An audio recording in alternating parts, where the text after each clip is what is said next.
अब जून लगने वाला है। जून में सारे स्कूलों की छुट्टियां पड़ती है, वो चाहे प्राइवेट हो चाहे सरकारी स्कूल हो, लेकिन आंगनबाड़ी में कोई छुट्टी नहीं रहती।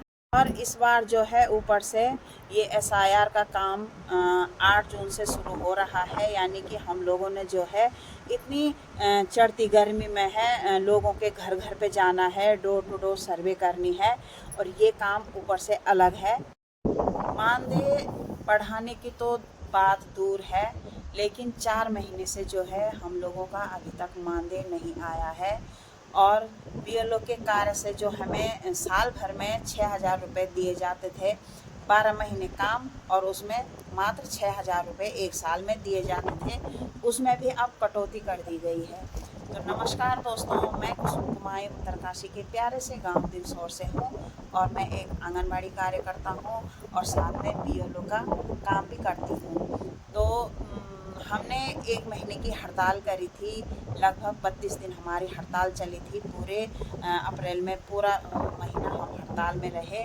उसके बावजूद भी सरकार ने कोई अभी तक सुनवाई नहीं करी है। खाली लिखित मतलब मौखिक आश्वासन दे रखा था कि हम लोग बढ़ाएंगे, तो वो पता नहीं कब तक बढ़ता है।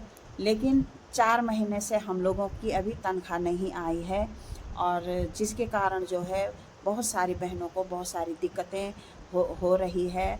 आप लोग सोच सकते हैं कि 4 महीने से जिनकी तनख्वाह नहीं आ रही होगी तो वो किस तरह से अपना घर चला रही होंगी।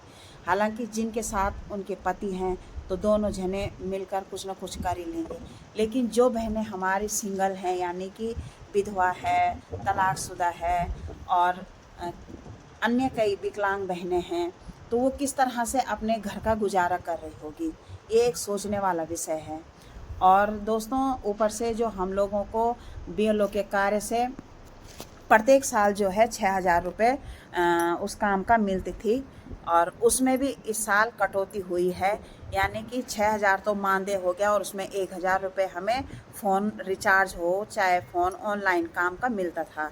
यानी कि 7,000 में से इस बार 5,000 रुपये हम लोगों को दिया गया है, और 2,000 की कटौती है। पिछले बार मोदी जी ने घोषणा करी थी कि बीएलओ का होगा 12,000 रुपये सालाना, और जो हमारे सुपरवाइज़र लोग हैं, हमारे पटवारी लोग, तो उनकी होगी 18-24,000, यानी कि हमारे दुगुना।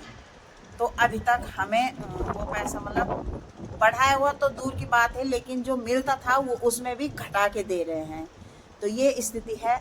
और जब हमारी हड़ताल चली, 1 महीने हमारी हड़ताल चली, तो उसमें जैसे ही आज हमारी हड़ताल ख़त्म हुई, यानी कि 2 मई को हम लोगों ने अपनी हड़ताल स्थगित कर दी थी, और 3 मई से ही हमारे ऊपर काम का लोड निर्वाचन से आ रहा था कि मतलब जो मैपिंग वाले हैं उनको तुरंत मैप करो, और हमारे विभाग से आ रहा था कि वज़न लो, 5 तारीख आ गया है, वज़न लो, फेस कैप्चर करो।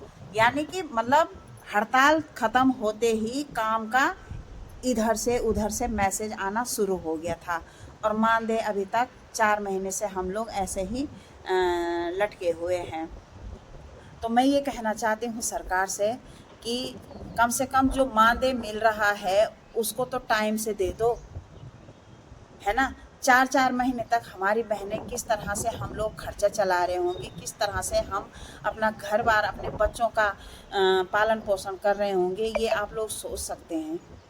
और काम के लिए बोलते हैं कि ये काम करो, वो काम करो, सारा अब देखो जून में सब लोगों की छुट्टी पड़ेगी, सारे स्कूल प्राइवेट हो सरकारी हो सब लोगों की छुट्टी है, और हम लोगों का क्या है, ना तो छुट्टी रहती है, और ऊपर से जो है इस साल डोर टू डोर सर्वे वाला काम आ रहा है। यानी कि बीएलओ का काम, जो एसआईआर का सर्वे चलेगा, वो 8 जून से शुरू हो रहा है। यानी कि इतनी चढ़ती गर्मी में हम लोगों के घर घर डबकेंगे, लोगों के घर घर पे जाएंगे, वो सर्वे करेंगे कितनी तेज़ गर्मी हो रही है। और कोई बात नहीं, हम लोग काम करने के लिए कभी नहीं घबराते हैं, ना कभी हम मना करते हैं, लेकिन कम से कम हमें मानदेय तो दो, है ना, पैसा तो दो, ताकि हम लोग ये सोच के कि हाँ यार इसका हमें कुछ मिल रहा है, इनाम मिल रहा है, ऐसा मतलब पैसे हमें मिल रहे हैं, तो एक इंसान को थोड़ा सा खुशी होती है काम करने में।